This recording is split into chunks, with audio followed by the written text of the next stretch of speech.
Hello दोस्तों, कैसे आप सब। तो हम लोग जो है ऑलरेडी क्या है कि फर्स्ट टेस्ट लगा चुके हैं बिहार एसआई का। ये जो हम लोग लगा रहे हैं, कहाँ से लगा रहे हैं, तो एडिटोरियल का जो वॉल्यूम 1 आया है उससे हम लोग अभी क्या करें, प्रैक्टिस कर रहे हैं। ठीक है, वॉल्यूम 2 आते ही क्या करेंगे, उसका भी प्रैक्टिस कर लेंगे जल्दी से जल्दी। क्या है कि अभी आपके पास 2 महीना टाइम बचा हुआ है लगभग लगभग। दिसंबर के 17 दिसंबर में ऐसे हुआ है कि एग्जाम होना है। अभी कोई ऑफिशियल नोटिस तो नहीं आया है, लेकिन जनवरी के फर्स्ट वीक तक आपका एग्जाम हो जाएगा। ठीक है, ये बात आपको याद रखना है। वीडियो अच्छा लगेगा तो लाइक करिएगा, कमेंट करिएगा, शेयर करिएगा, सब्सक्राइब करके बेल आइकन को दबा के रखिएगा। तो चलिए आज का हम लोग क्लास क्या करते हैं कि शुरू करते हैं। तो सबसे पहला जो आपका क्वेश्चन क्या है कि जब भारतीय न्यायिक पद्धति में लोकहित मुकदमा मतलब कि पीआईएल लाया गया था, तब मुख्य न्यायमूर्ति कौन थे, ये बात आपको बताना है। तो एम हिदायतुल्ला थे, एक सिकरी थे, पीएन भगवती थे, या वाईवी चंद्रचूड़ थे। तो ये आपसे पूछ रहा है, तो इसका जो सही उत्तर क्या है कि पीएन भगवती थे। ठीक है, ये बात आपको याद रखना है। जब पीआईएल भारतीय न्यायिक पद्धति में लाया गया तो क्या था कि मुख्य न्यायाधीश कौन थे, तो आपका पीएन भगवती थे। तो ये बात आपको याद रखना है, बार बार क्वेश्चन पूछता है और इंपॉर्टेंट भी है। ठीक, अगला क्वेश्चन क्या है कि संसद में मतलब कि मनी बिल धन विधेयक के संदर्भ में निम्नलिखित में से कौन सा कथन है जो आपका गलत है, ये आपको बताना है। तो ये जो है कि यह पहला ऑप्शन क्या कह रहा है कि यह केवल एक मंत्री के द्वारा पेश किया जाता है, ना कि एक निजी सदस्य के द्वारा। ठीक, दूसरा ऑप्शन क्या कह रहा है कि लोकसभा राज्यसभा की सभी या किसी भी सिफारिश को स्वीकार या स्वीकार कर सकती है। ठीक है, तीसरा ऑप्शन क्या है कि इसे केवल लोकसभा में ही पेश किया जाता है। चौथा ऑप्शन क्या है कि इसे राज्यसभा द्वारा अस्वीकार या संशोधित किया जा सकता है। तो इसका जो सही उत्तर क्या है इस ऑप्शन के अनुसार से, इसमें गलत चुनना है। तो इसका मतलब क्या है कि हम लोग को गलत कौन सा है, तो ये बात आपको याद रखना है। इसमें देखिएगा कि राज्यसभा द्वारा अस्वीकार या संशोधित, ये संशोधित नहीं किया जा सकता, ये बात आपको याद रखना है। तो इसमें जो आपका सही उत्तर क्या हो जाता है, डी है। ठीक है, ये सिर्फ लोकसभा में ही लाया जा सकता है और केवल मंत्री के द्वारा। निजी सदस्य के क्या मतलब क्या होता है कि जो मंत्री नहीं है उनके द्वारा। ठीक है, तो कोई मंत्री नहीं है उनके द्वारा ये नहीं पेश किया जा सकता है। दूसरा बात आपको क्या याद रखना है, सिर्फ और सिर्फ लोकसभा में ही याद रखना है। सिर्फ और सिर्फ कहां पर लाया जाता है, तो लोकसभा में ही। राज्यसभा जो है इसको केवल 14 दिन के लिए रोक सकता है, 14 दिन से ज्यादा रोक नहीं सकता है। इसलिए क्या होता है कि कोई भी बिल को जब पार्टी में जो बहुमत में रहता है, पार्टी कोई भी मान लीजिए कि बीजेपी है, कभी कांग्रेस रहता है, तो वो सब चाहता है कि ज्यादा से ज्यादा हम लोग मनी बिल करके किसी तरीका से इसको मनी बिल बना दे। और मनी बिल का मतलब कि अंतिम जो कौन बोलता है कि ये मनी बिल है या नहीं, वो अध्यक्ष बोलते हैं लोकसभा का। ये भी बात आपको याद रखना है। मतलब लोकसभा का अध्यक्ष कह देंगे कि ये मनी बिल है तो वो साबित हो जाएगा कि ये मनी बिल है। ठीक, अगला क्वेश्चन क्या है कि संविधान के किस अनुच्छेद में संसद मतलब कि पार्लियामेंट के संयुक्त अधिवेशन की व्यवस्था की गई है। तो 100 है जो आर्टिकल में, या 105 आर्टिकल में, या 108 आर्टिकल में, या इनमें से कोई नहीं। तो इसका जो सही उत्तर क्या है कि आपका 108 आर्टिकल में क्या कहा गया है कि संयुक्त अधिवेशन मतलब कि लोकसभा राज्यसभा दोनों उसमें उपस्थित रहेंगे। ये बात आपको याद रखना है कि कोई विवाद हो जाता है तो हम लोग जानते हैं कि उसमें क्या होता है, संयुक्त बैठक होता है। और संयुक्त बैठक होता है तब कौन सा आर्टिकल उस समय काम करता है, तो आर्टिकल 108 के तहत। दूसरा बात क्या याद रखना है कि संसद किससे किससे मिलकर बना है, कभी कभी ये भी क्वेश्चन बन जाता है। तो संसद क्या किससे मिलकर बना है, तो लोकसभा और राज्यसभा से आपका मिलकर बना है। ठीक है, और एक अपना प्रेसिडेंट होता है, मतलब लोकसभा राज्यसभा में से कोई बिल पास होता है तो क्या होता है, प्रेसिडेंट के साइन करने पर वो अधिवेशन का रूप ले लेता है। ठीक, ये भी बात आपको याद रखना है।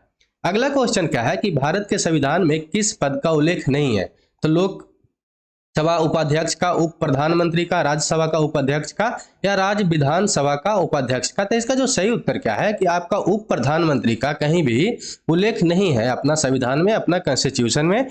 ये बात आपको याद रखना है। अभी कितने बार उप प्रधानमंत्री बन चुके हैं, तो 7 बार बन चुके हैं। और जो सबसे पहला बने थे, कौन बने थे, तो सरदार वल्लभ भाई पटेल बने थे। ये भी बात आपको याद रखना चाहिए। ठीक, अगला क्वेश्चन क्या है कि निम्नलिखित में से कौन सा संविधान संशोधन राष्ट्रपति को किसी भी मामले को पुनः विचार के लिए मंत्रिमंडल को भेजने की शक्ति प्रदान करता है। मतलब कि आप कोई बिल लाते हैं, अब बिल जब पास हो जाता है तो क्या होता है कि आपके पास राष्ट्रपति के पास जाता है सिग्नेचर के लिए। और राष्ट्रपति को अगर उसको पुनः विचार, उनको अगर अच्छा नहीं लगता तो पुनः विचार करने के लिए भेजते हैं। तो उसमें कौन सा संविधान संशोधन के द्वारा ये लागू किया गया था, ये आपसे पूछ रहा है। ठीक है, तो 39वां संविधान संशोधन था, 42वां था, जिसको हम लोग मिनी कॉन्स्टिट्यूशन भी बोलते हैं। ठीक है, 1976 में आया था, ये आपको याद रखना है 42वां। या 44वां संविधान संशोधन है या 93 वाला 93 वाला, ये बात आपसे पूछ रहा है। तो इसका जो सही उत्तर क्या है आपका 44 जो संविधान संशोधन था उसके द्वारा क्या है कि राष्ट्रपति जो है पुनः विचार करने के लिए मंत्रिमंडल के पास ये क्या कर सकते हैं, भेज सकते हैं। और ये कब हुआ था ये भी आपसे पूछ सकता है, तो 1978 ईस्वी में हुआ था, ये भी बात आपको याद रखना है। ठीक, अगला क्वेश्चन क्या है कि सर्वोच्च न्यायालय के न्यायाधीश बनने के लिए न्यूनतम आयु का कितना होना चाहिए, तो 30 वर्ष होना चाहिए, 35 वर्ष या 45 या इनमें से कोई नहीं। तो इसका जो सही उत्तर क्या है, इनमें से कोई नहीं। कोई लिमिट समय अपना कॉन्स्टिट्यूशन में नहीं लिखा हुआ है कि उनका कितना एज होना चाहिए, ठीक है, कितना भी एज का वो बन सकते हैं, ये बात आपको याद रखना है। और इसका ऐसे तो क्या होता है कि जो भी सुप्रीम कोर्ट में जो सबसे वरिष्ठ रहते हैं उनको दिया जाता है, लेकिन इसको तोड़ कौन किए थे, तो आपको याद रखना है कि जो इंदिरा गांधी थी उनको सबसे वरिष्ठ वाले को छोड़कर उनसे छोटे वाले को क्या किए थे कि न्यायाधीश बना दिए थे। तो इसका मतलब क्या है कि संविधान में कहीं पर भी ऐसा उल्लेख नहीं है कि इतना एज होना चाहिए। ठीक, ये बात आपको याद रखना है। अगला क्वेश्चन है कि भारत के राष्ट्रपति अपनी शक्तियों का प्रयोग करते हैं मंत्रियों के द्वारा, प्रधानमंत्री के द्वारा, मंत्रिमंडल के द्वारा या सीधे अथवा अपने अधीनस्थ अधिकारियों के द्वारा। तो इसका जो सही उत्तर क्या है, सीधे अथवा अपने अधीनस्थ अधिकारियों के द्वारा वो क्या करते हैं कि अपनी शक्तियों को क्या करते हैं, तो उपयोग करते हैं, ये बात आपको याद रखना है। अगला क्वेश्चन क्या है कि भारत में पंचायती राज प्रतिनिधित्व करता है। ठीक है, शक्तियों का विकेंद्रीकरण मतलब कि एक जो शक्ति है आपका सेंटर गवर्नमेंट है, सेंटर में सिर्फ होना चाहिए था सारा पावर, आपका पंचायती राज क्या करता है, सभी जगह फैलाता है, गांव तक फैलाता है। पहला क्वेश्चन का मतलब ऑप्शन ये कह रहा है। दूसरा ऑप्शन क्या कह रहा है कि लोग सहभागिता का भूमिका निभाता है, लोगों को क्या करता है, सहभागी देता है, सामुदायिक विकास में क्या करता है, भूमिका निभाता है, या ये सभी। तो इसका जो सही उत्तर क्या है कि अपना जो पंचायती राज सिस्टम है वो क्या करता है, सबसे पहले तो स्कोप एंड हब के पॉलिसी पे काम करता है, मतलब कि जो सेंटर में पावर था उसको सब जगह फैलाने के लिए काम करता है, मतलब ये विकेंद्रीकरण करता है, आपको डिसेंट्रलाइज का काम करता है। दूसरा क्या करता है, लोगों को सहभागी पहुंचाता है। ठीक है, सामुदायिक विकास होता है। ठीक, आपका जैसे कोई प्रॉब्लम होता है तो संवैधानिक पद पर बैठा व्यक्ति आपका मुखिया होता है, ना कि आप प्रधानमंत्री के पास डायरेक्ट जा सकते हैं। आपके पास मुख्यमंत्री मुखिया है, आपके पास पंचायत सेवक है, वार्ड सदस्य है, ये सब होता है पास में। ठीक, मुख्यमंत्री, प्रधानमंत्री, विधायक तो बहुत दूर में होते हैं, ये बात हम लोग को जानना है। अगला क्वेश्चन क्या है कि भारत में राजनीतिक दलों का पंजीकरण निम्नलिखित प्रावधानों के अनुसार किया जाता है। अगर आप राजनीतिक दल बना रहे हैं और वो कौन से मतलब आप पंजीकरण करवाना चाहते हैं, नाम लिखवाना चाहते हैं, तो कौन से प्रावधान के थ्रू आपका एडमिशन वहां पे होगा एक तरह से, तो ये बात आपसे पूछ रहा है। तो लोक प्रतिनिधि अधिनियम जो है 1951 वाला, उसके अनुसार से, लोक प्रतिनिधि अधिनियम 1950 वाला, चुनाव आयोग अपनी बैठक की कार्रवाई में, या भारत की संसद के द्वारा। तो इसका जो सही उत्तर क्या है, जो लोक प्रतिनिधि अधिनियम 1951 वाला है उसके द्वारा क्या है कि भारत में राजनीतिक दलों का पंजीकरण किया जाता है। तो ये बात आपको याद रखना है। ठीक, अगला क्वेश्चन क्या है कि राज्य का मानवाधिकार आयोग जो होता है, ह्यूमन राइट्स जो होता है राज्य वाला, स्टेट लेवल वाला, वो अपना वार्षिक जो प्रतिवेदन मतलब कि कोई रिपोर्ट बनाता है, वो अपना वार्षिक रिपोर्ट किसके समक्ष प्रस्तुत करता है, राज्यपाल को करता है, राज्य सरकार को करता है, उच्च न्यायालय मतलब कि हाई कोर्ट के न्यायाधीश को करता है, या राज्य के मुख्य सचिव को करता है। तो इसका जो सही उत्तर क्या है, राज्य सरकार को करता है, ये बात आपको याद रखना है। ठीक, ये जो आपका राज्य का मानवाधिकार आयोग है 1993 के एक्ट से काम करता है, ये भी बात आपको याद रखना है। राज्य का मानवाधिकार आयोग एक संवैधानिक पद ना होके एक सांविधिक पद है, ये भी बात याद रखना है, सांविधिक। ठीक है, ये भी बात याद रखना है, ना कि आपका संवैधानिक। संविधान में ये लिखा हुआ नहीं है, ये जो है आपका एक एक्ट से, लॉ से बनाया गया है। ठीक है, और जो संवैधानिक और संवैधानिक ना हो, सांविधिक भी ना हो, उसको हम लोग क्या कहते हैं, ये बात आपको कमेंट में करना है। ठीक, अगला क्वेश्चन क्या है कि रोलेट एक्ट जो आया था कब आया था, तो 1919 ईस्वी में आया था, ये बात आपको याद रखना है सबसे पहले। तो रोलेट एक्ट जो आया था भारतीय राष्ट्रीय कांग्रेस ने विरोध किया था उसका। क्यों किया था, ये बात आपको बताना है, क्यों किया था। तो भारतीय राष्ट्रीय कांग्रेस का प्रतिबंध करना था उसका एक्ट के थ्रू, एक किया था इसके लिए, देशद्रोह के आरोप में राष्ट्रीय नेताओं को बंदी कर रहा था। ठीक, सांप्रदायिक प्रतिनिधि के विस्तृत कर रहा था, या व्यक्तिगत स्वतंत्रता को सीमित कर रहा था। तो इसका जो सही उत्तर क्या है आपका, व्यक्तिगत स्वतंत्रता को क्या कर रहा था, सीमित कर रहा था। जब रोलेट एक्ट 1919 ईस्वी में आया, इसको मॉन्टेग्यू चेम्सफोर्ड रिपोर्ट भी बोलते हैं, एक्ट भी बोलते हैं। तो ये जब आया था तो क्या कह रहा था कि कोई भी आदमी को बिना किसी कारण से गिरफ्तार कर सकता था। और इसी एक्ट के थ्रू क्या हुआ था कि सत्यपाल और किचलू को क्या किया गया था, गिरफ्तार किया गया था, जिसके लिए 13 अप्रैल 1919 में क्या हुआ था, जालियांवाला बाग हत्याकांड उसी से रिलेटेड हुआ था। सत्यपाल और किचलू को जब गिरफ्तार किया गया तो वहां पे जालियांवाला बाग में क्या हुआ था कि वहां पे लोग प्रदर्शन कर रहे थे छुड़वाने के लिए, लेकिन वहां पे जनरल डायर आया और क्या किया, सीधा सीधी गोली चलवा दिया था। और 13 अप्रैल 1919 ईस्वी को यह जालियांवाला बाग हत्याकांड हुआ था। ठीक, ये बात आपको याद रखना। तो ये क्या कर रहा था रोलेट एक्ट, रोलेट एक्ट के थ्रू क्या हो रहा था कि व्यक्तिगत स्वतंत्रता को सीमित करना था। मतलब व्यक्तिगत का जो स्वतंत्रता था, मेरा कोई स्वतंत्रता है, उसको छीना जा रहा था। आप कुछ भी गलती करते या ना करते, आपको डायरेक्ट क्या कर दिया जाता था, जेल में डाल सकता था। ठीक, इस लॉ के अनुसार से। अगला क्वेश्चन क्या है कि निम्नलिखित में से कौन आत्मीय सभा का संस्थापक थे? तो राजा राम मोहन राय थे, स्वामी दयानंद सरस्वती थे, स्वामी विवेकानंद थे या रविन्द्रनाथ टैगोर थे? तो इसका जो सही उत्तर क्या है, राजा राम मोहन राय थे। ये कब हुआ था? तो 1815 ईस्वी में इसका स्थापना किए थे। स्वामी दयानंद सरस्वती 1875 में आपको क्या किए थे? तो 1875 ईस्वी में आर्य समाज के क्या किए थे, स्थापना किए थे। 1897 ईस्वी में आपका ये क्या किए थे, स्वामी विवेकानंद, तो रामकृष्ण जो थे उनका मिशन का स्थापना किए थे। अगला क्वेश्चन क्या है कि हुमायूं के द्वारा लड़े गए 4 प्रमुख युद्धों में सही क्रम को मतलब लिखिए। आपका डेट वाइज से क्या करना है, लिखना है। तो चौसा, देवरा, कनौज, सरहिंद। ठीक है, देवरा, कनौज, चौसा, सरहिंद, सरहिंद, देवरा, चौसा, कनौज या देवरा, चौसा, कनौज, सरहिंद। तो इसका जो सही उत्तर क्या हो जाता है, आपका डी हो जाता है। डी होने का कारण क्या है, देवरा जो था आपका कब लड़ा गया था? तो 1531 ईस्वी में लड़ा गया था। चौसा 1539 ईस्वी में लड़ा गया था और कनौज वाला 1540 ईस्वी में लड़ा गया था। ये जो आपका है ये 1555 ईस्वी में लड़ा गया था। तो इतना बात आपको याद रखना है। तो इस क्रम के अनुसार से क्या होता है कि सबसे पहले देवरा लड़ा, फिर चौसा, फिर कनौज, फिर सरहिंद वाला लड़ा था, जो हुमायूं का 4 एक प्रमुख युद्ध था। ठीक है, अगला क्वेश्चन क्या है कि मालाबार में मोपला विद्रोह हुआ था। मालाबार कहाँ ये पड़ता है? तो केरल में पड़ता है। 1921 में किसका परिणाम था, क्यों लड़ा था? ठीक है, तो बरदौली सत्याग्रह के कारण। ठीक है, खिलाफत आंदोलन, स्वदेशी आंदोलन या सहयोग आंदोलन? तो इसका जो सही उत्तर क्या है, आपका खिलाफत आंदोलन था। ठीक है, एक केरल में क्या हुआ था कि मुस्लिम जो वहां के किसान लोग थे वो जमींदारों के प्रति क्या कर दिए थे, विद्रोह कर दिए थे।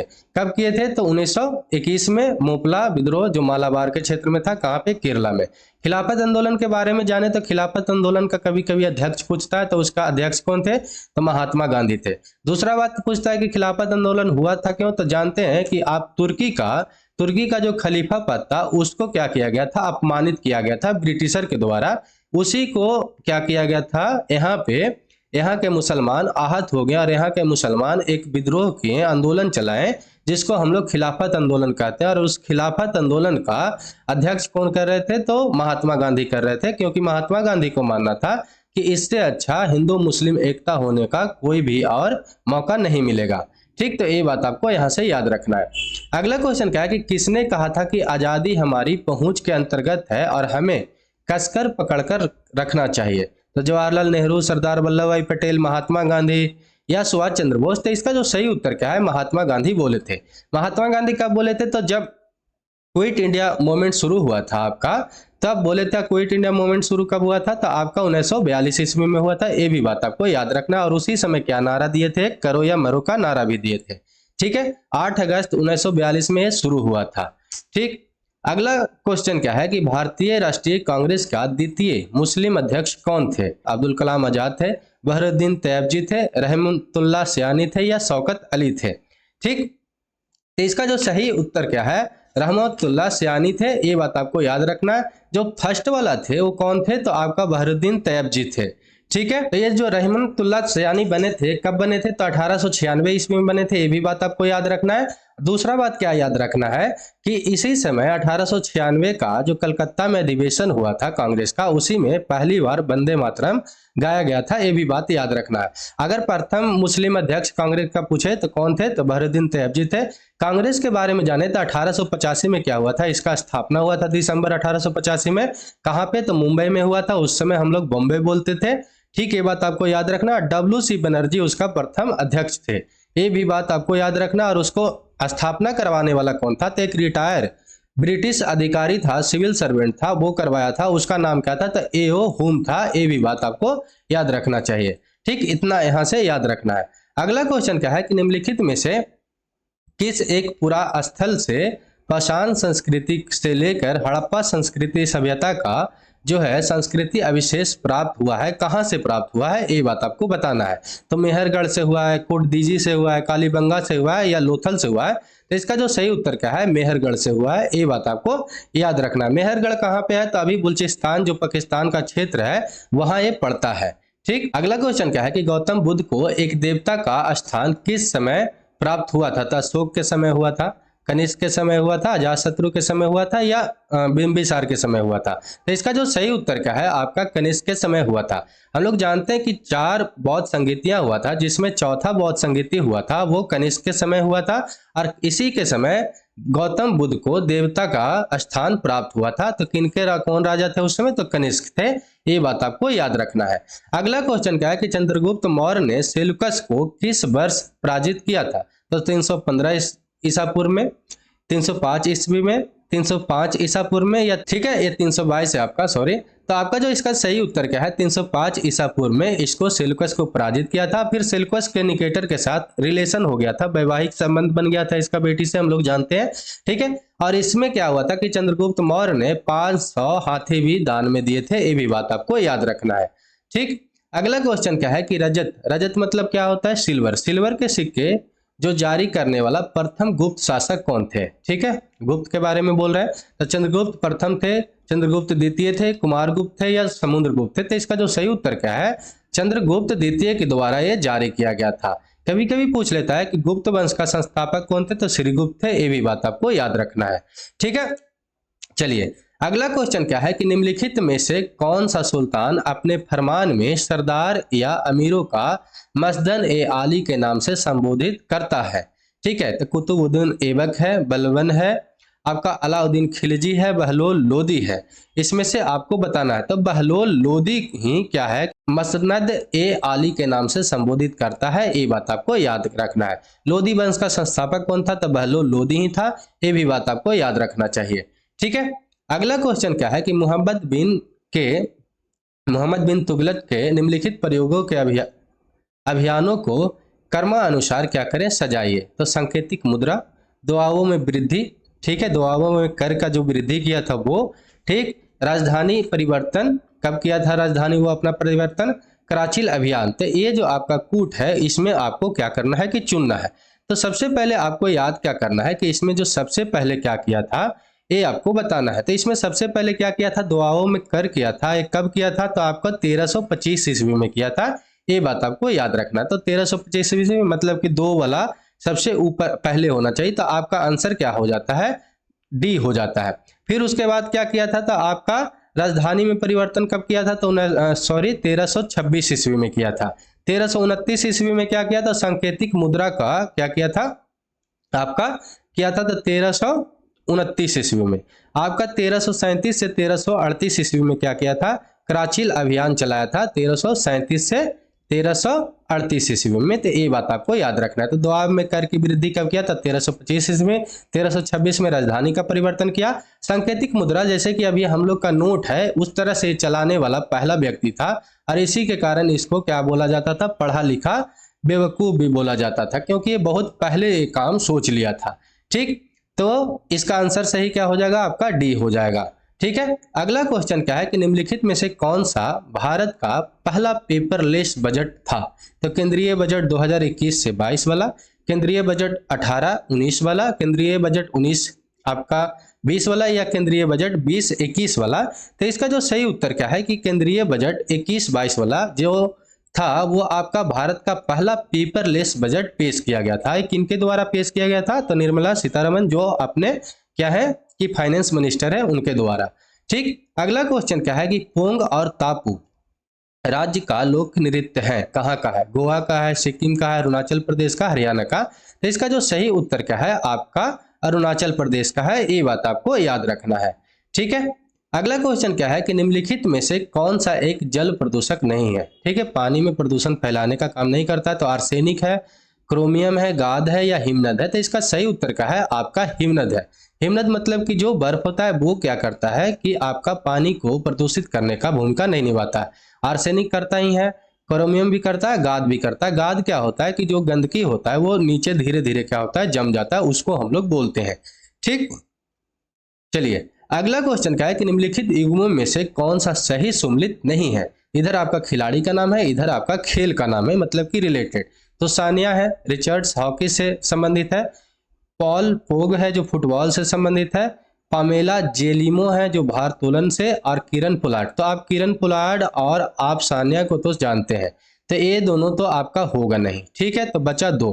तो ये पॉल पोगवा जो था फुटबॉल से ही रिलेटेड था, लेकिन पामेला जेलिमो जो थे क्या थे, ये आपका धावक थे, केनिया के थे। ये भी बात याद रखना है, 2008 में पहला जो केनिया की महिला थे जो स्वर्ण पदक जीतकर लाई थी 800 मीटर वाले ये धावक थे। ये भी बात आपको याद रखना है। ठीक अगला क्वेश्चन क्या है कि निम्नलिखित में से किस विद्वान ने मानव विकास की अवधारणा की शुरुआत किए थे। तो प्रोफेसर अमर्त्य सेन थे, या एलन सी सेन पाई थे, या डॉक्टर महबूब उल हक थे, या इनमें से कोई नहीं। तो इसका जो सही उत्तर क्या है आपका डॉक्टर महबूब उल हक थे। जो कब शुरू किए थे, कब ये अवधारणा दिए थे, तो 1990 ईस्वी में ये बोले कि मानव विकास एक सूचकांक जारी भी होना चाहिए। ठीक है, तो किनके द्वारा किया गया था, तो डॉक्टर महबूब उल हक के द्वारा 1990 ईस्वी में। ठीक है अगला क्वेश्चन क्या है कि WTO का पूर्ववर्ती नाम क्या था। तो UNCTAD था, या गैट था, या UNIDO था, या OECD था। तो इसका जो सही उत्तर क्या है आपका गैट था। ठीक है, इसका पूरा नाम क्या था, the general agreement on traffic and trades इसका पूरा नाम था, जो 1995 ईस्वी में इसको बदलकर WTO कर दिया गया। WTO का पूरा नाम क्या है, तो वर्ल्ड ट्रेड ऑर्गेनाइजेशन है। ये भी बात आपको याद रखना चाहिए। ठीक, कब चेंज हुआ था, तो ये नाम आपका गैट से किस में परिवर्तन हुआ, तो WTO में। तो आपको याद रखना है 1995 में। ठीक है, चलिए अगला क्वेश्चन क्या है कि सिलिकॉन वैली कहाँ अवस्थित है। एक क्वेश्चन आपका ऑलरेडी पूछा हुआ है SI में। तो न्यूयॉर्क के पास है, मॉन्ट्रियल के पास है, या सैन फ्रांसिस्को के पास है, या बोस्टन के पास है। तो आपको याद रखना है सैन फ्रांसिस्को के पास है, सैन फ्रांसिस्को के दक्षिण के एरिया में है। ये भी बात आपको याद रखना है। और यहाँ पर क्या है कि जो बड़ा बड़ा जितना भी इलेक्ट्रॉनिक्स वाला आपको कंपनी दिख रहा है उसका यहाँ पर सारा का ऑफिस है। ये भी बात आपको याद रखना चाहिए। अगला क्वेश्चन क्या है कि एक पारिस्थितिकी तंत्र के जैविक घटकों के शामिल होते हैं। तो पौधे और जानवर होते हैं, शैवाल और कवक होते हैं, उत्पादक उपभोक्ता एवं अपघटक होते हैं, हवा पानी मिट्टी होते हैं। ठीक है, तो इसका जो सही उत्तर क्या है कि आपका उत्पादक होते हैं। उत्पादक मतलब कि जो प्रोड्यूसर होता है, प्रोडक्शन करने वाला होता है। उपभोक्ता जो उसको खाता है, जैसे हम लोग हैं। अपघटक जो क्या होता है, बैक्टीरिया होता है, वो क्या करता है लास्ट में उसको खत्म कर देता है। आप देखते होंगे कि एक कुत्ता या कोई जानवर वहां पे मरा हुआ था और 2-4-10 दिन के बाद वहां नजर भी नहीं आता, तो वो कहाँ चला जाता है, तो उसको क्या करता है बैक्टीरिया ये सब जो होता है, कवक ये सब होता है, उसको कुछ दिन में चट कर जाता है, खा जाता है। तो उसको हम लोग क्या करते हैं, अपघटक बोलते हैं, जो सबसे लास्ट में होता है। ठीक है, उत्पादक कौन होता है, तो उत्पादक पेड़ होता है। ठीक, ये बात आपको याद रखना। और जो बाकी जो होता है उपभोक्ता होता है, उसको खाने वाला होता है। ठीक है, अगला क्वेश्चन क्या है कि नेशनल ग्रीन ट्रिब्यूनल जो है NGT भारत सरकार द्वारा किस वर्ष स्थापित किया गया था। 2000 ईस्वी में, 2005 में, 2008 में, 2010 में। इसका सही उत्तर क्या है आपका 2010 में बनाया गया था। ये बात आपको याद रखना है। अगला क्वेश्चन क्या है कि जैविक ऑक्सीजन डिमांड जिसको हम लोग BOD बोलते हैं, एक प्रकार का क्या है प्रदूषक है, सूचकांक है। वो किस में होता है, ये बात आपको बताना है। किस सूचकांक में, मतलब किस चीज के बारे में बताता है, तो जलीय वातावरण के बारे में बताता है, मृदा के बारे में, वायु के बारे में, या सभी के। तो ये जो है आपका जलीय जो है, जल के आपका मान लीजिए कि कोई तालाब है, अरे तालाब में ऑक्सीजन की मात्रा उस जल में कितना होना चाहिए उसके बारे में बताता है। अगर ऑक्सीजन लेवल उससे कम हो जाएगा तो क्या होगा, वहाँ का जो उसमें जीने वाला जीव होगा वो नहीं जी पाएगा। ठीक, तो ये जलीय वातावरण के बारे में बताता है, आपका ऑक्सीजन जो डिमांड होता है वो। अगला क्वेश्चन क्या है कि राष्ट्रीय युवा दिवस 2023 का विषय क्या था। तो विकसित गांव विकसित भारत था। ठीक, पहला ऑप्शन है। विकसित युवा विकसित भारत है। युवाओं का विकास देश का विकास है या युवाओं की बढ़ती जन भागीदारी है? तो इसका जो सही उत्तर आपका क्या हो जाता है कि विकसित युवा विकसित देश है, ये बात आपको बताना है।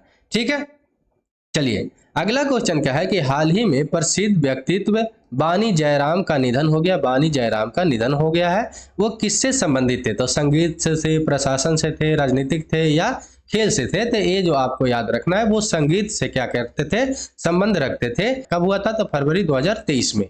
ठीक है, अगला क्वेश्चन क्या है कि 74वां गणतंत्र दिवस की झांकी में किस राज्य की झांकी जो था प्रथम स्थान पे था? ठीक, तो असम का था, उत्तर प्रदेश का था, उत्तराखंड का था या आपका गोवा का था? तो इसमें आपको याद रखना है कि उत्तराखंड के था, ये बात आपको याद रखना है। कहाँ के था? तो उत्तराखंड के था। ठीक है, अगला क्वेश्चन क्या है कि दादा साहेब फाल्के अंतर्राष्ट्रीय पुरस्कार जो क्या चीज से रिलेट करता है? फिल्म से रिलेट करता है। वो जो है किस फिल्म को दिया गया है? तो रुद्र है, RRR है, द कश्मीर फाइल है या A+B है? मतलब कि रुद्र और RRR को। तो इसमें जो सही उत्तर क्या है आपका द कश्मीर फाइल को दिया गया है, ये बात आपको याद रखना है। जबकि क्या हुआ है कि फिल्म ऑफ द ईयर किसको से सम्मानित किया गया? तो RRR को दिया गया है, ये बात आपको याद रखना है। ठीक, चलिए अगला क्वेश्चन क्या है कि भारतीय वायुसेना के एक नए उप प्रमुख कौन बने हैं? तो सचिंद्र कुमार बने हैं, हरि कुमार बने हैं, अमरप्रीत सिंह बने हैं या SN प्रधान बने हैं? तो इसका जो सही उत्तर क्या है? अमरप्रीत सिंह बने हैं, ये बात आपको याद रखना है। ठीक, अगला क्वेश्चन क्या है कि आर्थिक सर्वेक्षण 2023 के अनुसार से नारियल उत्पादन में किस राज्य का स्थान प्रथम स्थान है? तो तमिलनाडु है, कर्नाटक है, गोवा है, केरला है? तो इसका जो सही उत्तर क्या है आपका केरला है। ठीक है, दूसरा स्थान पे कौन है? तो आपका कर्नाटका, तीसरा स्थान पे आपका तमिलनाडु है, ये बात आपको याद रखना है। तो नारियल उत्पादन में जो 2023 का अपना आर्थिक सर्वेक्षण है उसके अनुसार से कौन है? तो केरल है, ये बात आपको याद रखना है। अगला क्वेश्चन क्या है कि 17वां जो वन स्थिति रिपोर्ट है 2021 के अनुसार भारत के कितने राज्यों और केंद्र शासित प्रदेशों ने 33% भूभाग पर वनावरण के लक्ष्य को प्राप्त कर लिया है? तो 17 है, 20 है, 22 है या 24 है? क्या बात है कि भारतीय स्थिति वन स्थिति जो रिपोर्ट आता है उसके अनुसार से कहता है कि कम से कम 33% मतलब कि भूभाग पे वनावरण होना चाहिए, वनों से क्षेत्र घिरा हुआ होना चाहिए।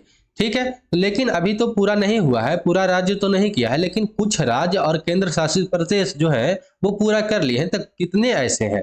ठीक है, तो ऐसे अभी कितने हैं? तो 17 है, ये बात आपको याद रखना है। ठीक, कितने हैं? तो 17 है। क्या हुआ कि पहली बार BCCI द्वारा आयोजित महिला प्रीमियम लीग जैसे कि IPL होता है मेन, उसी तरीका से वोमेन वाला भी हुआ है। 2023 में हुआ, पहली बार हुआ। तो उसमें कुल कितने टीम ने भाग लिया है, ये बात आपसे पूछ रहा है। तो 5, 6, 7, 8। तो इसका जो सही उत्तर क्या है आपका 5 है, ये बात आपको याद रखना है। आपको कमेंट करना है कि कौन फर्स्ट बार मतलब कि इस बार जीता था, ये बात आपको बताना है। अगला क्वेश्चन क्या है कि नवोदित लेखकों को प्रोत्साहित करने के उद्देश्य से भारत सरकार ने किस योजना को शुरू किया है? तो युवा 2.0 प्रोत्साहन मार्गदर्शक या कोई नहीं? तो इसका जो सही उत्तर क्या है आपका युवा 2.0 के द्वारा नवोदित लेखकों को प्रोत्साहित करने के लिए भारत सरकार ने युवा 2.0 को क्या किया है? योजना को शुरू किया है। तो ये बात आपको याद रखना है। अगला क्वेश्चन क्या है कि ब्रिटेन के जो प्रधानमंत्री है कौन है? तो ऋषि सुनक है। उनका संबंध किस भारतीय राज्य से है, ये बात आपको बताना है। तो पंजाब से है, राजस्थान से, उत्तर प्रदेश से या गोवा से? तो इसका जो सही उत्तर क्या है आपका पंजाब से है। ऋषि सुनक का जन्म कब हुआ था? तो 1980 ईस्वी में हुआ था। कहाँ पे हुआ था? तो वहीं पर हुआ था, ब्रिटेन में ही हुआ था। बट इनका जो खानदान है, जो इनका पैतृक संबंध है, वो कहाँ से है? तो पंजाब से है, ये बात आपको याद रखना है।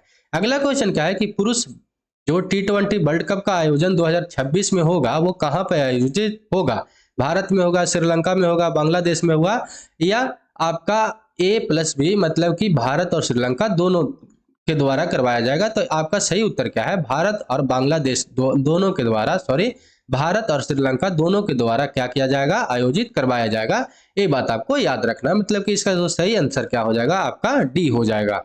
ठीक है, अगला क्वेश्चन क्या है कि राष्ट्रमंडल खेल 2022 में स्वर्ण पदक जीतने वाले सुधीर लाट जो है किस खेल से संबंधित रखते हैं?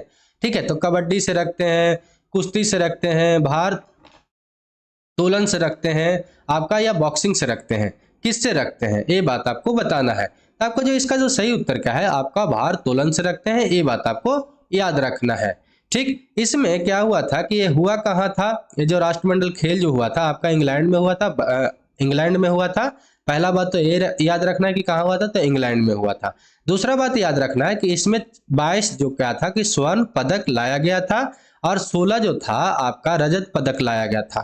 ठीक है, और साथ ही साथ क्या था कि 23 जो था कांस्य पदक लाया गया था, ये भी बात आपको याद रखना है। ठीक, कहाँ पे हुआ था, तो लंदन में हुआ था, ब्रिटेन में हुआ था। अगला क्वेश्चन क्या है कि बजट 2023 के अनुसार प्राथमिक जो घाटा है जीडीपी का कितना प्रतिशत है, तो 2.2% है, 2.3% है, 3.8% है या 4.2% है। तो इसका जो सही उत्तर क्या है, आपका 2.3% है, ये बात आपको याद रखना चाहिए। ठीक, अगला क्वेश्चन क्या है कि सिक्किम का नया राज्यपाल किसे नियुक्त किया गया है, तो लक्ष्मण प्रसाद आचार्य को, सीपी राधाकृष्णन को, शिव प्रसाद शुक्ला को या गुलाब चंद कटारिया को। ठीक, ये बात आपको बताना है। तो इसका जो सही उत्तर क्या है, लक्ष्मण प्रसाद आचार्य को अभी सिक्किम का नया राज्यपाल चुना गया है और ये जो हुआ था 12 फरवरी 2023 को हुआ था, 12 फरवरी 2023 को, ये भी बात आपको याद रखना है।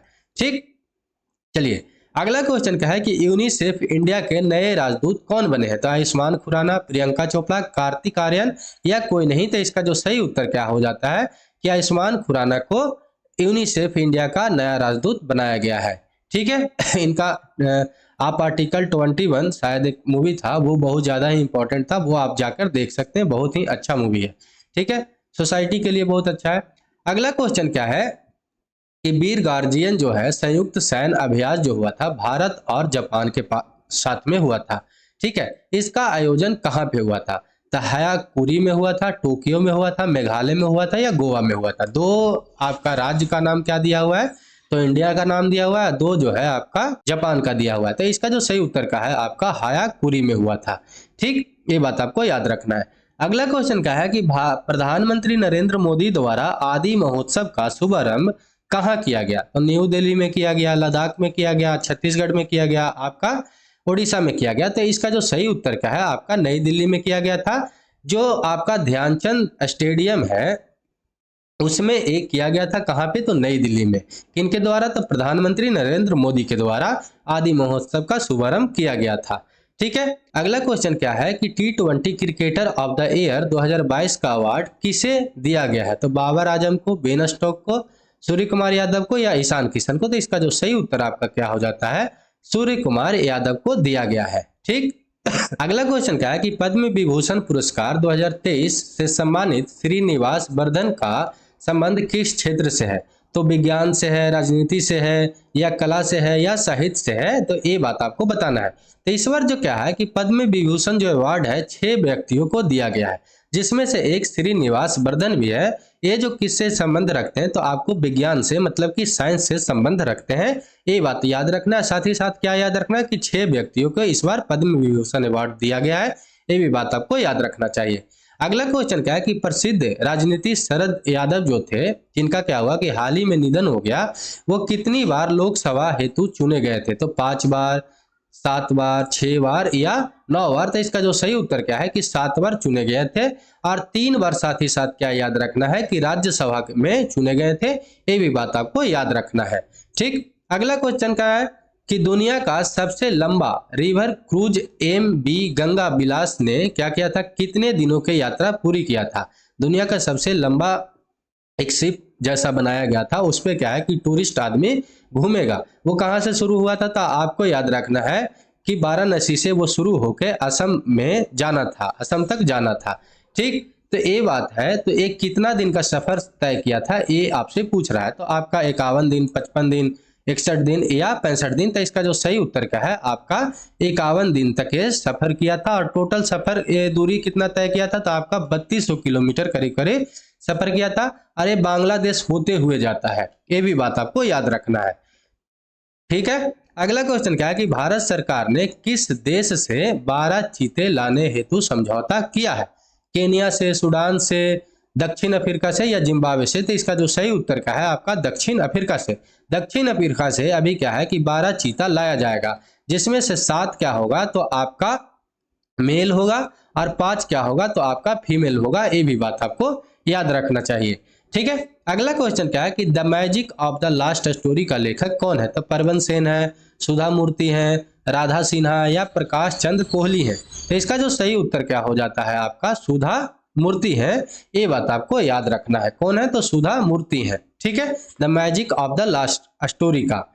ठीक, अगला क्वेश्चन क्या है कि प्रति वर्ष समर्पण दिवस जो है मनाया जाता है, कब मनाया जाता है? 11 फरवरी को, 12 मार्च को, 14 मई को, 7 नवंबर को। तो इसका जो सही उत्तर क्या है आपका? 11 फरवरी को मनाया जाता है। और किनके उपलक्ष्य में मनाया जाता है? तो हम लोग जानते हैं कि जो दीनदयाल उपाध्याय थे उनका जन्मदिन जो है 11 फरवरी को है। उसी के उपलक्ष्य में क्या है कि प्रतिवर्ष समर्पण दिवस मनाया जाता है।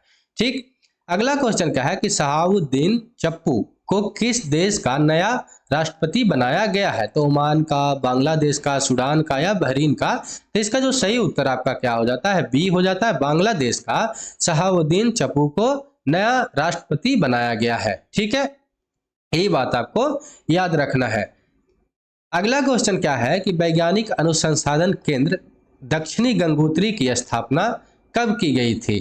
तो आपका 1976 में, 1981 में, 1983 में या 1999 में। अंटार्कटिका क्षेत्र में क्या किया गया था? जिसका दक्षिणी गंगोत्री नाम है, उसको स्थापना किया गया था 1883 ईस्वी में वैज्ञानिक अनुसंधान केंद्र के लिए। ठीक है, वहां पे क्या होगा? रिसर्च एंड डेवलपमेंट का काम के लिए बनाया गया था। कब बनाया गया था? तो आपका 1983 ईस्वी में, जिसका नाम क्या दिया गया है? तो दक्षिणी गंगोत्री। और ये कौन सा पोल पे है? तो दक्षिणी पोल पे है। ठीक है, इसलिए दक्षिणी गंगोत्री बोलते हैं। और इस साइड क्या आता है? तो अंटार्कटिका आता है, ऊपर आर्कटिक वाला क्षेत्र आता है। ठीक, ये जो 0 डिग्री होता है आपका इक्वेटर होता है, हम लोग जानते हैं। ठीक है, अगला क्वेश्चन क्या है कि निम्नलिखित युग्मों पर विचार करिए। तो इधर आपका जनजाति है, इधर आपका राज्य है। तो लिम्बू जो है सिक्किम से संबंधित रखता है, कार्बी हिमाचल प्रदेश से, डोगरिया उड़ीसा से। इसमें जो आपका कूट दिया हुआ है क्या? 1 एवं 3, 2 एवं 3, 1 एवं 3 या सभी। तो इसका जो सही उत्तर क्या है आपका? 1 एवं 3 है। ये जो कार्बी जनजाति है वो हिमाचल प्रदेश से नहीं संबंधित होके कहां से है? तो असम से है। ये बात आपको याद रखना है। लिम्बू आपका कहां से है? तो सिक्किम से। और डोंगरिया कहां से है? तो आपका उड़ीसा से है। ये बात आपको याद रखना चाहिए। अगला क्वेश्चन क्या है कि एक देश के अंदर स्थित सबसे बड़ा झील कौन सा है? तो सुपीरियर है, मिशिगन है, बैकाल है या विक्टोरिया है। तो इसका जो सही उत्तर क्या है आपका?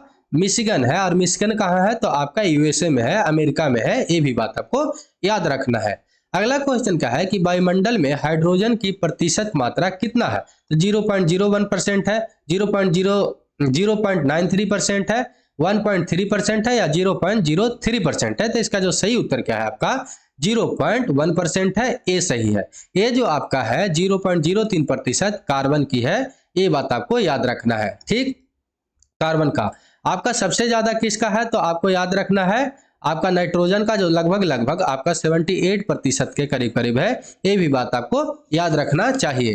ठीक, चलिए अगला क्वेश्चन क्या है कि निम्नलिखित में से कौन सा जलधारा गर्म जलधारा का उदाहरण नहीं है? ठीक है, तो पेरुवियन है, एल नीनो है, सुसीमा है या बी और सी है। तो इसका जो सही उत्तर क्या है आपका? पेरुवियन है। पेरुवियन जलधारा कहाँ पे बढ़ता है? तो आपका प्रशांत महासागर में ये जो है बहता है, पैसिफिक ओशियन में। दूसरा बात क्या याद रखना है कि पैसिफिक ओशियन का ढांचा कैसा है? तो त्रिभुजाकार है। ये भी कभी कभी पूछ लेता है। एल नीनो और सुसीमा जो है आपका गर्म जलधारा है। ये भी बात आपको याद रखना है। लेकिन एक क्या है आपका? कोल्ड जलधारा है। अगला क्वेश्चन क्या है कि भारतीय मानसून जो मौसमी विस्थापन से इंगित है, जिसका प्रमुख कारण क्या है? भारत में जो मौसम है हम लोग जानते हैं कि कभी ठंडा कभी गर्म होते रहता है। आखिर में मेन कारण क्या है? तो तापमान की समानता के कारण होता है। ठीक है, दूसरा ऑप्शन क्या है कि स्थल तथा समूहों को विभेदित तापन के कारण होता है, एशिया की ठंडी हवा के कारण होता है या सभी के कारण होता है। तो इसका सही कारण क्या है आपका? स्थल और समूहों का विभेदित तापन के कारण है। अगर टेम्परेचर डिफरेंस होगा ना रात और दिन का, तो उसके कारण से मौसम जो है विस्थापन होता रहेगा।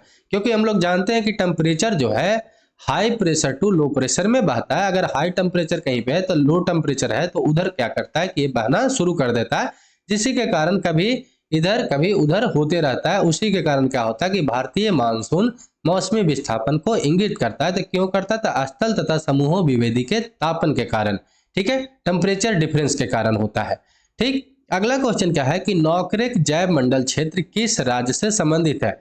तो मिजोरम से है, मेघालय से है, मध्य प्रदेश से है या असम से है, ये बात आपको बताना है। तो इसका जो सही उत्तर का है आपका मेघालय से है, ये बात आपको याद रखना है। और इसे जो है 2009 में क्या किया गया था, तो यूनेस्को के सूची में भी रखा गया था, ये भी बात आपको याद रखना चाहिए। ठीक, अगला क्वेश्चन क्या है कि कौन सा डेल्टा कैंप कोमेरिन एवं कृष्णा डेल्टा के मध्य स्थित है, तो मालाबार तट है, ठीक है, आपका कोरमंडल तट है, कोकण तट है या उत्तरी सरकार तट है। तो इसका जो सही उत्तर क्या है आपका कोरमंडल वाला क्षेत्र आता है। हम लोग जानते हैं कि दक्षिण वाला एरिया ही आता है, इधर तो आपका क्या है वेस्टर्न घाट है और इधर ईस्टर्न घाट। यहाँ का जो क्षेत्र है आपका कोरमंडल वाला क्षेत्र है। तो आंध्र प्रदेश से तमिलनाडु वाला क्षेत्र को हम लोग कोरमंडल वाले क्षेत्र बोलते हैं, तट बोलते हैं। तो ये बात आपको याद रखना है। अगला क्वेश्चन क्या है कि निम्नलिखित में से किसकी कोई इकाई नहीं होता है, तो घनत्व का, सापेक्षिक घनत्व का, विस्थापन का या दाब का। तो इसका जो सही उत्तर क्या है आपका सापेक्षिक घनत्व का होता है। सापेक्षिक घनत्व इक्वल टू क्या होता है कि अगर कोई वस्तु का घनत्व है, कोई वस्तु का घनत्व और साथ ही साथ क्या होता है पानी का घनत्व, वाटर का घनत्व, ठीक है। तो ये बात आपको याद रखना, पानी का घनत्व, तो दोनों डेंसिटी होने के कारण उसका क्या होता है डायमेंशन ये लेस हो जाता है, ठीक। तो इसी कारण क्या होता है कि सापेक्षिक घनत्व का कोई भी आपका डेंसिटी नहीं होता है। इसका क्या होता है, वॉल्यूम का क्या, डेंसिटी का क्या होता है ये आपको बताना है, ठीक है। विस्थापन का क्या होता है, मीटर होता है। दाब का क्या होता है, तो पास्कल होता है। दाब इक्वल टू क्या होता है, तो आपका याद रखना है कि फोर्स अपॉन एरिया होता है। फोर्स अपॉन एरिया को हम लोग क्या बोलते हैं, तो न्यूटन पर मीटर स्क्वायर बोलते हैं। न्यूटन पर मीटर स्क्वायर को ही हम लोग पास्कल बोलते हैं। ये बात आपको याद रखना चाहिए। इसका अगर नहीं बताना चाहते तो आपको बता देते हैं केजी पर मीटर क्यूब होता है। ये भी बात आपको याद रखना चाहिए घनत्व का, डेंसिटी का, ठीक है। अगला क्वेश्चन क्या है कि निम्नलिखित में से किसे मापन के लिए स्टैल्गमोमीटर का उपयोग किया जाता है, ठीक। तो पृष्ठ तनाव के लिए, प्रशासनिक क्रियाकलापन के लिए, अपवर्तनांक सूचक के लिए या शुद्ध गतिक के लिए। तो इसका जो सही उत्तर क्या है आपका पृष्ठ तनाव के लिए मापा जाता है। ये बात आपको याद रखना है, ठीक है। अगला क्वेश्चन क्या है कि किसी वस्तु का वृत्ताकार पथ पर घुमाया जाए तो उस वस्तु पर किया गया कार्य कितना होगा। सबसे पहले तो आप समझिए कि वर्क इक्वल टू होता क्या है, तो work equal to force into displacement होता है, ठीक है। तो अगर कोई वस्तु है उसको क्या करा जाए कि सर्कुलर पाथ पे घुमाया जाए तो उसका वर्क कितना होगा, ये आपसे पूछ रहा। तो शून्य होगा, ऋणात्मक होगा जिसको निगेटिव बोलते हैं, धनात्मक मतलब पॉजिटिव होगा, या निर्धारित नहीं किया जा सकता है। तो इसका जो सही उत्तर क्या हो जाएगा आपका शून्य हो जाएगा। कारण क्या है कि हम लोग जानते हैं कि कोई ऑब्जेक्ट यहाँ से घूमना शुरू करेगा और जैसे ही इस पॉइंट पे आएगा तो ये जब एक सर्कल पूरा कर लेगा तो आपका जो डिस्प्लेसमेंट होगा वो जीरो हो जाएगा। क्यों होता है ऐसा, क्योंकि हम लोग जानते हैं कि कोई भी दो पाथ है, मान लीजिए कि ये पाथ है और इसी पॉइंट पर इसको आना है, तो इसका जो शॉर्टेड डिस्टेंस होता है ना उसी को हम लोग डिस्प्लेसमेंट बोलते हैं। यहाँ पे डिस्प्लेसमेंट जीरो हो जाएगा, तो डिस्प्लेसमेंट जीरो होते ही आपका क्या हो जाएगा, वर्क भी आपका जीरो हो जाएगा। ये बात आपको याद रखना है, ठीक। अगला क्वेश्चन क्या है कि ऊर्जा के संबंध में निम्न में से कौन सा कथन सत्य नहीं है। तो ऊर्जा भौतिक पदार्थ नहीं है, ऊर्जा किसी कार्य को करने की क्षमता की माप है, ऊर्जा को कई रूपों में संग्रहित किया या मापा जा सकता है, या रूपांतरण के दौरान निर्गत ऊर्जा को निर्वात में जाती है। तो इसका जो सही उत्तर का है आपका रूपांतरण के दौरान निर्गत ऊर्जा का निर्वात में जाता है। यहाँ पर सत्य कथन नहीं चुनना था, तो ये जो है आपका गलत है, ठीक है। इसलिए आपका ये वाला उत्तर आपका सही हो जाता है। हम लोग जानते हैं कि जो आपका एनर्जी है, कैपेसिटी टू डूइंग वर्क है, कार्य करने की क्षमता को, दर को हम लोग क्या बोलते हैं, ऊर्जा बोलते हैं। कार्य करने की क्षमता को क्या बोलते हैं, तो हम लोग ऊर्जा बोलते हैं, कैपेसिटी टू वर्क को। ये बात आपको याद रखना। दूसरा बात क्या है कि एनर्जी जो है कभी ना तो बनता है ना ही डिस्ट्रॉय होता है, ये सिर्फ वन फॉर्म से अनदर फॉर्म में चेंज होता है। लेकिन यहाँ पे कह रहा है कि निर्गत ऊर्जा जो है निर्वात में चला जाता है, ऐसा होता ही नहीं है, जो गलत है। आपका आंसर वही यहाँ पर चूज भी करना था, ठीक है। सॉरी, एक पत्थर किसी स्प्रिंग तुला पर बांधा हुआ है, निम्नलिखित स्थितियों में कौन सी स्प्रिंग तुला को रीडिंग में सबसे कम भार दिखाएगी, ये बात आपसे पूछ रहा है। तो पहला ऑप्शन क्या है कि जब पत्थर हवा में लटका हुआ हो, ठीक है। दूसरा, जब पत्थर किसी बीकर के लिए पानी के सतह पर हो, ठीक। जब पत्थर किसी बीकर के लिए पानी में पूरी तरह से डूबा हुआ हो, ठीक है। जब पत्थर जब वो पत्थर किसी बीकर के लिए पानी में आंशिक रूप से डूबा हुआ। तो इसका जो सही उत्तर क्या है कि जब पत्थर जो होगा पानी में पूरा रूप से डूबा होगा। ये आर्किमिडीज प्रिंसिपल यहाँ पे काम करता है। आर्किमिडीज प्रिंसिपल कहता क्या है कि जब कोई वस्तु में, मान लीजिए कि इसमें पानी है, जब कोई वस्तु इसमें डाला जाता है तो चाहे तो आंशिक रूप से डूब जाएगा या पूरा डूब जाएगा। तो जब ये वस्तु आंशिक रूप से या पूरा डूबेगा तो इसमें एक अंदर से बल लगता है, फोर्स लगता है, जिसको बॉयंट फोर्स या तो उत्प्लावन बल कहते हैं।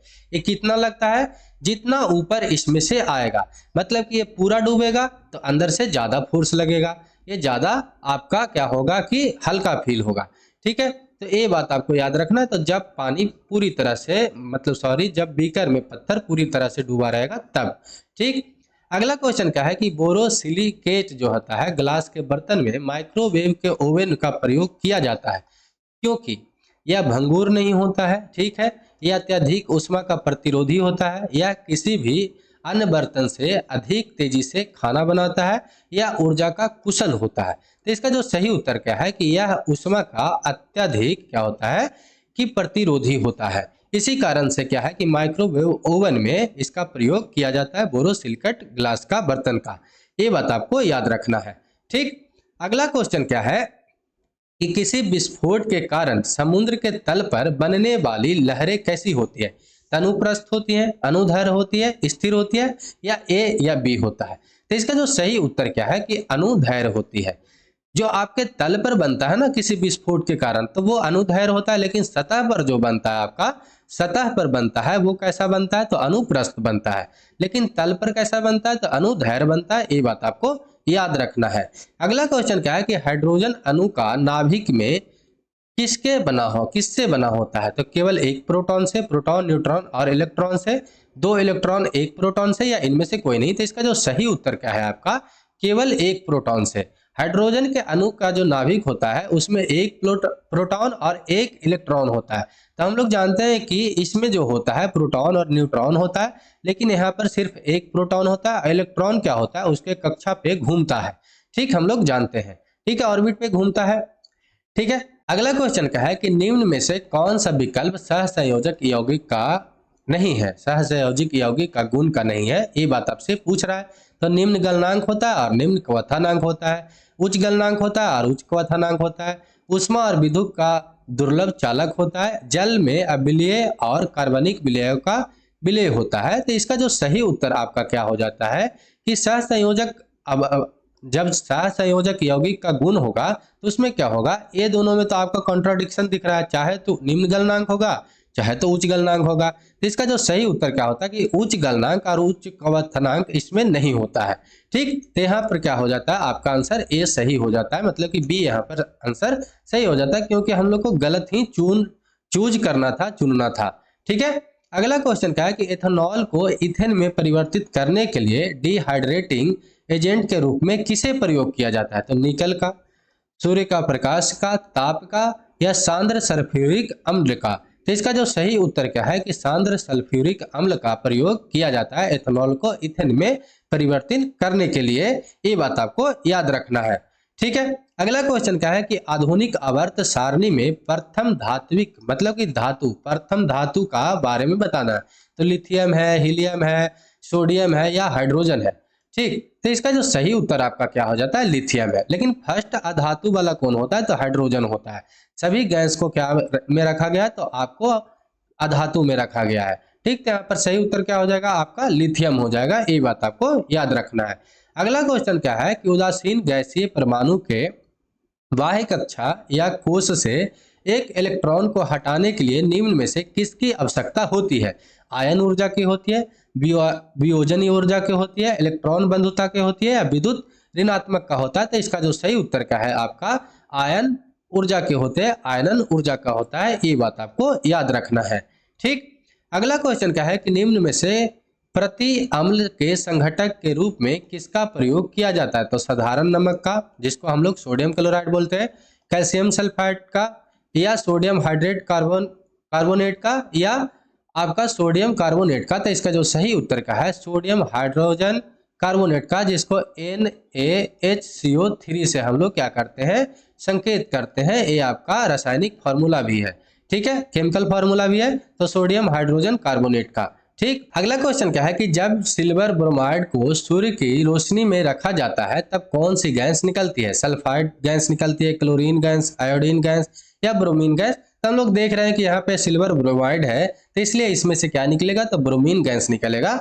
ये बात आपको याद रखना है। अगला क्वेश्चन क्या है कि उस प्रक्रिया को आप क्या कहते हैं जिसके द्वारा कोई धातु अपने आसपास की उपस्थिति, नमी, एसिड इत्यादि द्वारा प्रभावित होती है? अपचयन, संक्षारण, ऑक्सीजन या अम्ल वर्षा? तो इसका जो सही उत्तर है आपका संक्षारण। ये बात आपको याद रखना है। ठीक, अगला क्वेश्चन क्या है कि निम्नलिखित में से कौन सा शब्द पशु व्यवहार के जैविक अध्ययन का सबसे अच्छा वर्णन रखता है? तो एथोलॉजी है, ठीक है, एटियोलॉजी है, एथोनोलॉजी है या एंटोमोलॉजी है? तो इसका जो सही उत्तर क्या है आपका एथोलॉजी है। ठीक है, ये बात आपको याद रखना है। ये जो आपका क्या है एटियोलॉजी, एटियोलॉजी जो है रोगों का अध्ययन करने से है। क्या चीज से है? तो रोगों का अध्ययन करने से। ठीक, एथोनोलॉजी क्या है? तो आपका मानव जीव से है, ये बात आपको याद रखना है। एंटोमोलॉजी हम लोग जानते हैं कि एंट माने चींटी होता है, तो ये कीटों के अध्ययन करने से है। ये बात आपको याद रखना चाहिए। ठीक, अगला क्वेश्चन क्या है कि किस कोशिकांग को कोशिका का मास्टर कहा जाता है? तो नाभिक को, माइक्रोकॉन्ड्रिया को, न्यूक्लियोलस को या एंडोप्लाज्म रेक्टिकुलम को? तो इसका जो सही उत्तर क्या है आपका नाभिक को क्या कहा जाता है? तो कोशिकांग का मास्टर कहा जाता है। कोशिकांग के कोशिका का मास्टर कहा जाता है। तो किसको कहा जाता है? तो आपको याद रखना है, तो नाभिक को कहा जाता है। ठीक है, अगला क्वेश्चन क्या है कि निम्नलिखित में से कौन सा अस्थायी उत्तक, मतलब कि टिश्यू, एक पौधे को कठोर और मजबूत बनाने में भूमिका निभाता है? तो कोलेन कायमा है, पैरेन कायमा है या एरेन कायमा है या स्क्लेरेन कायमा है? तो इसका जो सही उत्तर क्या है? स्क्लेरेन कायमा है, जिसको द्वारा क्या होता है कि ये टिश्यू जो होता है एक पौधे को कठोर और मजबूत बनाने में भूमिका निभाता है। मतलब कि कोई जो पेड़ है अगर कठोर और मजबूत नहीं है तो उसमें क्या चीज का कमी है? तो स्क्लेरेन कायमा की कमी होता है। ये बात आपको याद रखना चाहिए। अगला क्वेश्चन क्या है कि निम्नलिखित में से कौन सा दूध का प्रोटीन है? रेनिन है, ठीक है, आपका ग्लाइसिन है, केसिन है या ग्लैक्टोज है? तो इसका जो सही उत्तर क्या है आपका केसिन है। ये बात आपको याद रखना है। ये जो आपका है फास्फोरिक एक क्या है कि प्रोटीन है, और इसमें याद रखना है कि ये जो है आपका दूध का प्रोटीन है, कौन है? तो केसिन है। और ये आपका बार बार क्वेश्चन क्या होता है कि पूछते भी रहता है, एक फास्फोप्रोटीन है। ठीक है, अगला क्वेश्चन क्या है कि जिन अंगों की मूल संरचना भिन्न होती है लेकिन दिखने में एक जैसे ही होता है, उनके कार्य भी समान होते हैं, काम भी समान होते हैं, उन्हें क्या कहा जाता है? जीवाश्म कहा जाता है, समाजात अंग कहा जाता है, समरूप अंग कहा जाता है या विषम जातीय कहा जाता है? तो इसमें विषम जातीय और जीवाश्म तो हटा ही देते हैं। तो इसका सही उत्तर क्या है आपका समरूप अंग कहा जाता है। ठीक, ये बात आपको याद रखना है। अगला क्वेश्चन क्या है कि निम्नलिखित में से कौन एक अंतःपरजीवी का उदाहरण है? तब पिता कृमि है, शरीर के जू है, सिर के जू है या किलनी है? तो इसका क्या है आंसर? फित्ता कृमि है। ये बात आपको याद रखना है। फित्ता कृमि एक परजीवी का क्या है उदाहरण होता है, जो दूसरे पर क्या होता है डिपेंड होता है। ये बात आपको याद रखना चाहिए। ठीक, अगला क्वेश्चन क्या है कि ऑक्टोपस के खून का रंग कैसा होता है? सफेद होता है, लाल होता है, नीला होता है या हरा काला होता है? तो इसका सही उत्तर क्या है आपका? नीला होता है ऑक्टोपस का खून का रंग। ठीक, अगला क्वेश्चन क्या है कि मानव शरीर के किस अंग पर एजियोप्लास्टी की जाती है? गुर्दा पे, हृदय पे, फेफड़ा पे या पेट पे? तो इसका जो एजियोप्लास्टी किया जाता है आपका हृदय पे किया जाता है, हार्ट पे किया जाता है। ये बात आपको याद रखना है। क्या होता है कि ब्लड का जब रुकावट होता है तो इसको से सर्जरी करके ब्लड के रुकावट को जारी किया जाता है। तो ये बात आपको हटाया जाता है, मतलब ब्लड के रुकावट को। तो किससे? आपका एजियोप्लास्टी से। ठीक है, जो हृदय का एक सर्जरी होता है। ठीक है, चलिए अगला क्वेश्चन क्या है कि मनुष्यों में जो बौनेपन के लिए निम्नलिखित में से क्या उत्तरदायी है? तो थायरॉक्सिन है, एंड्रेलिन है, अग्नाशय है या पीयूष ग्रंथि है, जिसको प्यूटरिटी ग्लैंड बोलते हैं? तो इसका सही उत्तर क्या है आपका? प्यूटरिटी ग्लैंड है, जिसको पीयूष ग्रंथि बोलते हैं। इसमें से एक द्रव निकलता है, अगर ये सही समय पर नहीं निकला तो मनुष्य के विकास की क्या हो जाता है? रुक जाता है। मनुष्य का विकास क्या होता है? रुक जाता है और मनुष्य जो है बौनेपन का शिकार हो जाता है। तो क्या होता है? तो पीयूष ग्रंथि के कारण। ठीक, ये बात आपको याद रखना है। अगला क्वेश्चन क्या है कि इनमें से किस रोग से पीड़ित रोगी भी नेत्रदान कर सकता है? तो मधुमेह से, रेबीज से, हैजा से, टिटनेस से। तो इसका सही उत्तर क्या है? अगर कोई व्यक्ति का मधुमेह है भी तो वो क्या है कि अपना नेत्रदान कर सकता है। रेबीज क्या होता है? कुत्ता से एक फैला हुआ बीमारी होता है जो वायरस से होता है। इसके अगर ये भी है तो आप नहीं कर सकते हैं, हैजा भी हो तो नहीं कर सकते, और टिटनेस भी होता आप नहीं कर सकते। लेकिन मधुमेह है अगर होता है तो भी क्या करता है कि ये नेत्रदान कर सकता है। ठीक, ये बात आपको याद रखना है। अगला क्वेश्चन क्या है कि निम्नलिखित में से कौन सा पदार्थ तंबाकू में मौजूद होता है? तो कैफीन होता है, मार्फिन होता है, निकोटीन होता है या हशीश होता है? तो इसका सही उत्तर क्या है आपका? निकोटीन। निकोटीन जो होता है तंबाकू में आपका उपलब्ध होता है, ये बात आपको याद रखना है। कॉफी में कैफीन होता है, ये भी बात आपको याद रखना चाहिए। ठीक, अगला क्वेश्चन क्या है कि निम्न में से लघु उद्योग की समस्या क्या है? जिसको हम लोग माइक्रो क्या बोलते हैं? माइक्रो उद्योग, जो छोटा छोटा उद्योग लगाया जाता है गांव में, छोटा शहर में, तो वो क्या चीज के समस्या से जूझ रहा है? तो पूंजी के अभाव से, विपणन जानकारी के अभाव से, कच्चे माल के अभाव से या सभी से? तो इसका जो सही उत्तर क्या है आपका? सभी से। पूंजी का भी अभाव रहता है, उसको प्रॉपर जानकारी नहीं होता है कि कौन सा सामान कहाँ से लाएं और कैसे यूज करें, और दूसरा बात क्या होता है कि कच्चे माल का भी अभाव होता है। जिस चीज से सामान बनना है वही अगर सामान नहीं रहेगा तो आपका सामान आखिर में बनेगा क्या, मैन्युफैक्चर होगा क्या? तो ये सभी चीज का कमी होता है, जिसके कारण से क्या होता है कि यहाँ पे आपका लघु उद्योग में समस्या आता है। वीडियो अच्छा लग रहा हो तो आप क्या करिएगा? लाइक, कमेंट, शेयर, सब्सक्राइब करते रहिएगा। ठीक है, अगला क्वेश्चन क्या है कि सेन बैट का संबंध क्या चीज से है? ठीक है, सीमा शुल्क से है, या मूल्य वर्धित कर से है, केंद्रीय उत्पाद शुल्क से है, या केंद्रीय बिक्री कर से है? तो इसका जो सही उत्तर क्या है आपका? केंद्रीय बिक्री कर से है। इसको सेंट्रल वैल्यू एडेड टैक्स बोलते हैं, तो ये भी बात आपको याद रखना है। केंद्रीय उत्पाद शुल्क, सेंट्रल वैल्यू एडेड टैक्स। ठीक, चलिए अगला क्वेश्चन क्या है कि भारत में कागजी मुद्रा का प्रथम बार कब शुरुआत हुआ था? तो 1862 ईस्वी में, 1880 ईस्वी में, 1601 ईस्वी में, 1642 ईस्वी में।